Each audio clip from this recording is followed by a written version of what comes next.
स्वागत है आपका अपने चैनल एकलव्य स्टडी पॉइंट पे। और मेरा नाम है सचिन और आज की इस वीडियो में हम क्लास 12 की फिजिकल एजुकेशन पढ़ने वाले हैं। और आज ये पार्ट सेकंड है आपके चैप्टर थर्ड का, जो कि है योग और जीवन शैली, योगा एंड लाइफ स्टाइल। ठीक है, इसका पार्ट नंबर सेकंड है और आज इसमें हम ये चैप्टर को पूरा खत्म कर देंगे। तो आज का जो हमारा टॉपिक है वो है अस्थमा। अस्थमा एक ऐसी बीमारी है जो मनुष्य के फेफड़ों से जुड़ी हुई एक बीमारी है। ठीक है, मनुष्य के जो लंग्स होते हैं उनसे जुड़ी हुई एक बीमारी है, जिसमें जो हमारी श्वास नली होती है, जो हमारा जो एक विंड पाइप होता है जिससे हम अपनी सांस लेते हैं, उसमें सूजन आ जाती है, उसमें स्वेलिंग आ जाती है, जिससे वो जो नली होती है वो काफी संकरी हो जाती है, यानी कि उसका जो रास्ता होता है विंड पाइप का वो काफी ज्यादा कम हो जाता है। और इसमें क्या होता है, फिर हमें सांस लेने में बहुत ज्यादा दिक्कतों का सामना करना पड़ता है। ठीक है, और इस तरीके से कुछ अस्थमा का मरीज दिखता है। आइए आगे बढ़ते हैं। अब ये जो अस्थमा है, इसके क्या कारण हो सकते हैं। ये जो अस्थमा बीमारी है ये श्वसन संक्रमण के कारण हो सकती है, जो रेस्पिरेटरी इन्फेक्शंस होते हैं, और धुएं के कारण हो सकती है, पॉल्यूशन के कारण हो सकती है, दवाइयों से कोई इन्फेक्शन हो जाए उससे हो सकती है। और इसके लक्षण क्या क्या आते हैं, इसके सिम्टम्स अस्थमा के अंदर, एक तो खांसी होती है जो पेशेंट होता है उसको, और इसी के साथ सांस लेते समय सीटी की आवाज आती है, और छोटी छोटी सांस आती है, शॉर्टनेस ऑफ ब्रेथ। ठीक है, और आप देख सकते हैं कुछ इस तरीके से फिर वो पेशेंट को बहुत ज़्यादा तकलीफों का सामना उठाना पड़ता है। एक जो नॉर्मल विंड पाइप होता है हमारा वो इस तरीके से रहता है, और जब वो इन्फ्लेम्ड यानी कि इसमें सूजन आ जाती है तो वो इस तरीके से फिर दिखने लगता है। और इसी के साथ साथ शॉर्टनेस ऑफ ब्रेथ रहती है, यानी कि सांस लेने में बहुत ज़्यादा तकलीफ आती है और वीकनेस हमेशा बनी रहती है। अब हम इसको नियंत्रित करने के लिए, यानी कि अस्थमा पर कंट्रोल पाने के लिए हम क्या योगासन कर सकते हैं। सबसे पहला है सुखासन, उसके बाद है चक्रासन, गोमुख आसन और पर्वतासन। तो हम एक एक करके इन सभी आसनों के बारे में पढ़ेंगे और इनको हम कैसे करते हैं आसनों को वो भी आपको बताऊंगा। सबसे पहला है हमारा सुख आसन। ठीक है, सुख आसन। और ये जो सुखासन है इसकी फोटो आपके सामने है। आप इस तरीके से बैठ के इस मुद्रा में आपको सुखासन करना होता है। अब इसके स्टेप्स क्या क्या हैं आइए देखते हैं। सबसे पहले आपको जमीन पर कोई कारपेट या दरी बिछाकर आपको पालथी मारकर बैठना होता है। और उसके बाद आपको जो आपकी पीठ है, जो आपकी बैक है और जो आपकी बैकबोन है, रीढ़ की हड्डी है, उसको बिल्कुल सीधा रखना होता है। उसके बाद आपको धीरे धीरे सांस को अंदर और बाहर छोड़ना होता है, और जो आपकी हथेलियां होती हैं वो आपको अपनी पालथी के ऊपर रखनी होती हैं। और इस आसन को करते समय आपको अपनी दोनों आंखों को बंद करना होता है। तो ये इसकी विधि है, इसके स्टेप्स हैं जो आपको एग्जाम में लिखने होते हैं। अब ये जो सुखासन है इसकी सावधानियां क्या हैं, इसके प्रिकॉशंस क्या हैं। एक तो जिन लोगों को पीठ में कोई चोट लगी हो वो इस आसन को बिल्कुल भी ना करें, और जिन लोगों के घुटने में कोई समस्या रहती हो वो भी ना करें। और ये जो आसन होता है हमेशा किसी शांत जगह पर करें जिससे आप ज्यादा से ज्यादा कंसंट्रेट कर पाए। अगला जो आसन है ये है चक्र आसन। ठीक है, इसको हम चक्रासना भी कहते हैं। और ये चक्र आसन जो है ये आपका बहुत ज्यादा हेल्पफुल होता है अस्थमा के मरीजों के लिए। इसके लिए आपको सबसे पहले क्या करना होता है कि आपके जो दोनों पैरों के घुटने होते हैं उनको, मतलब आपको अपने दोनों पैरों को घुटनों से मोड़कर एड़ियों से नितंब जो आपके हिप्स होते हैं उस पर टच करते हुए रखना होता है। ठीक है, जैसे कि ये फोटो में किया हुआ है। ठीक है, इस तरीके से आपको कुछ मुद्रा बनानी होती है अपनी, और इसकी विधि में ये पहला पॉइंट है। उसके बाद आपको अपने दोनों हाथों को मोड़कर कंधों के पीछे लाना होता है, और हाथों और पैरों के ऊपर के पूरे शरीर को फिर आपको धीरे धीरे ऊपर उठाना होता है जिससे एक चक्र की आकृति बन जाए। और ये आसन आपको 2 से 3 मिनट तक करना होता है। तो ये हमारा चक्रासन होता है। और इसकी सावधानियां देखते हैं हम क्या क्या है। एक तो है जो गर्भवती महिला हो वो इस आसन को ना करे, और जिन लोगों के पीठ में कोई गंभीर चोट लगी हुई हो वो भी इस आसन को करने से बचें। और अगर आपको पूरी तरीके से इसमें महारत हासिल है, पूर्णता प्राप्त है, मतलब आप अच्छे से प्रैक्टिस कर चुके हैं इस आसन की, तभी आप इस आसन को बार बार करें, वरना हो सकता है आपको कमर में कोई चोट आ जाए। आइए आगे बढ़ते हैं। अगला आसन है गोमुख आसन। गोमुख आसन ये कुछ इस तरीके से दिखता है इसको करते टाइम, जो हमारा पोस्चर होता है शरीर का। अब ये गोमुख आसन जो है ये भी काफी ज्यादा लाभदायक होता है अस्थमा के अंदर। सबसे पहले आपको क्या करना होता है, जमीन पर सुखासन की स्थिति में बैठना होता है, मतलब नॉर्मली जैसे हम सुखासन में बैठते हैं आपको उस तरीके से बैठना होता है। और उसके बाद आपको अपने लेफ्ट पैर की जो एड़ी होती है उसको राइट नितंब के पास रखना होता है। अब जो आपका राइट हिप्स होगा, जो आपका राइट हिप होगा उसके पास आपको रखना होता है। और उसके बाद आपको जो आपका राइट पैर है उसको मोड़कर लेफ्ट पैर के ऊपर इस तरीके से रखना होता है कि राइट पैर का जो घुटना हो वो लेफ्ट पैर के ऊपर रहे, और एड़ी और पंजे का जो भाग है वो आपके हिप्स को टच करे। तो इस तरीके से आपको ये पूरी ये विधि मैंने बताई है, और इसी तरीके से आपको फोटो को देखते हुए याद रखना है, तो आपको समझ में आ जाएगा। आइए आगे बढ़ते हैं। अब जो हमारा अगला आसन है वो है गोमुख आसन।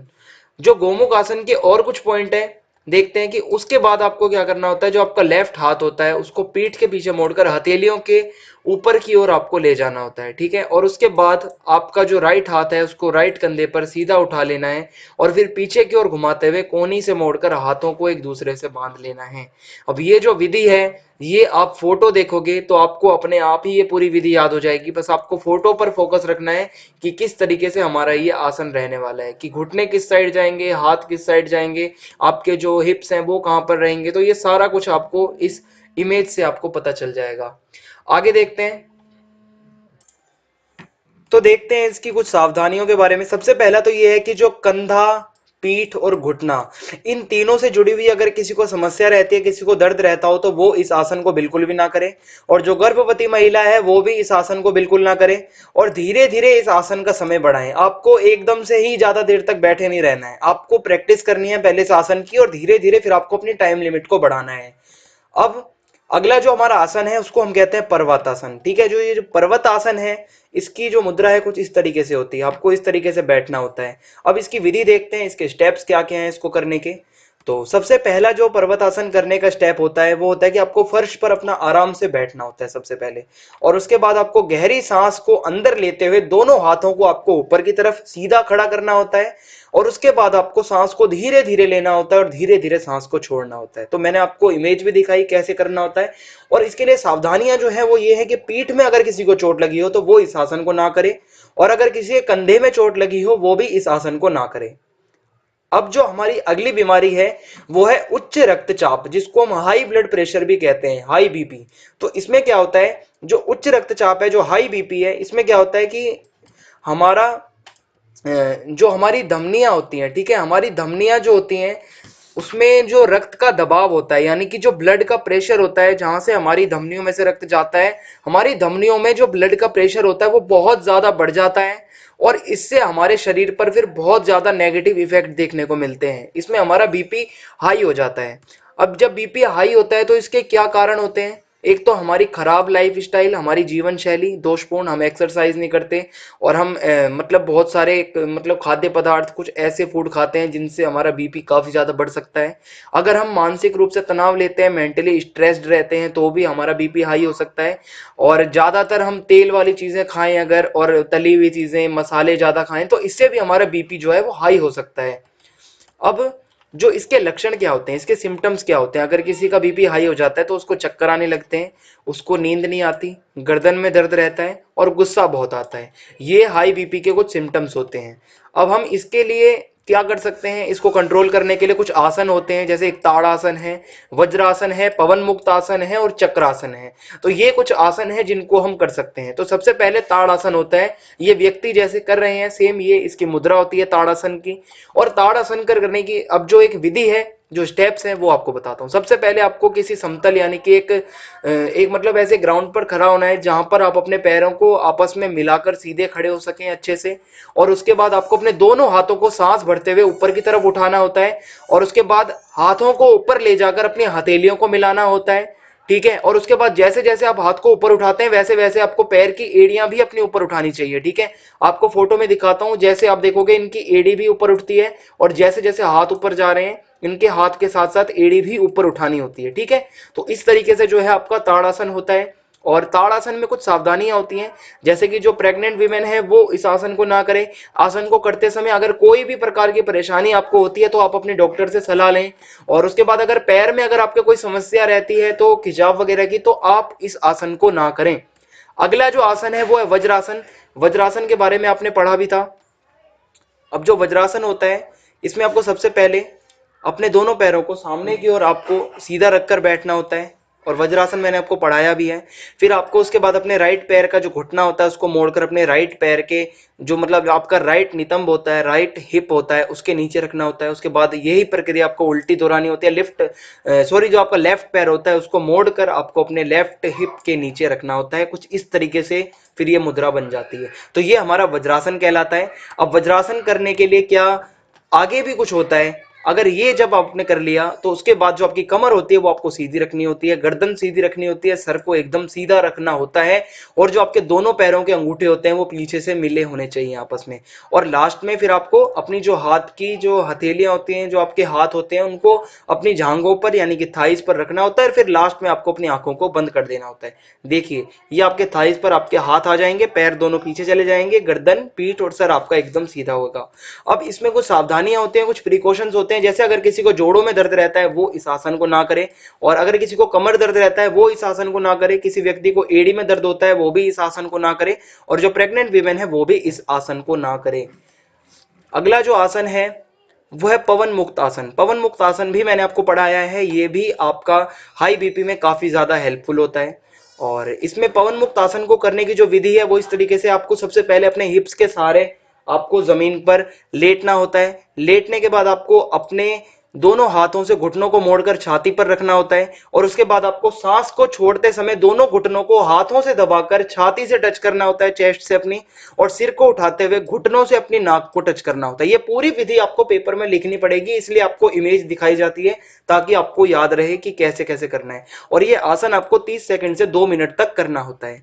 अब इसके लिए आपको क्या करना होता है कि अगर किसी की कमर में दर्द हो वो इस आसन को ना करे, किसी के घुटने में दर्द हो वो भी इस आसन को ना करे, और अगर आपने खाना खाया है तो उसके तुरंत बाद इस आसन को ना करें, यानी कि भोजन करने के बाद बिल्कुल उसके कुछ ही समय बाद इस आसन को ना करें। अगला आसन है चक्रासन। चक्रासन मैंने अभी आपको पढ़ाया भी था, ये इस बीमारी में भी काफी हेल्पफुल होता है, हाई बीपी में। और इसमें आपको क्या करना होता है, अपने दोनों पैरों के घुटनों से मोड़कर आपको क्या करना होता है, एड़ियों से जो आपके हिप्स होते हैं उनसे आपको टच करते हुए रखना होता है, और उसके बाद जो आपके दोनों हाथों को मोड़कर आपको कंधों के पीछे रखना होता है, फिर हाथों और पैरों के ऊपर के पूरे शरीर को धीरे धीरे आपको फिर ऊपर ले जाना होता है, और इस आसन को आपको कम से कम 2 से 3 मिनट तक करना होता है, तब आपको ये आसन फायदा पहुंचाएगा। इसकी कुछ सावधानियां भी हैं, कुछ क्वेश्चंस हैं इसके, जैसे कि गर्भवती महिला हो तो वो इस आसन को ना करें, जिनके पीठ में कोई गंभीर चोट लगी हुई है तो वो बिल्कुल भी इस आसन को ना करें, हो सकता है वो चोट और बढ़ जाए। और आप जब इसमें पूरी तरीके से निपुण हो जाएं, यानी कि आप जब पूरी तरीके से प्रैक्टिस करके अच्छे से इसमें आप मतलब दक्ष हो जाएं, तभी आप इस आसन को करें, अन्यथा आपको चोट लग सकती है। तो इस तरीके से हमारा योग और आसन का ये चैप्टर समाप्त होता है। आने वाले चैप्टर्स भी जल्दी आपको प्रोवाइड करवा दिए जाएंगे। चैनल को सब्सक्राइब करना ना भूलें, बेल आइकन दबा दें ताकि हर वीडियो का नोटिफिकेशन आप तक जरूर पहुंचे। जय हिंद, जय भारत, धन्यवाद।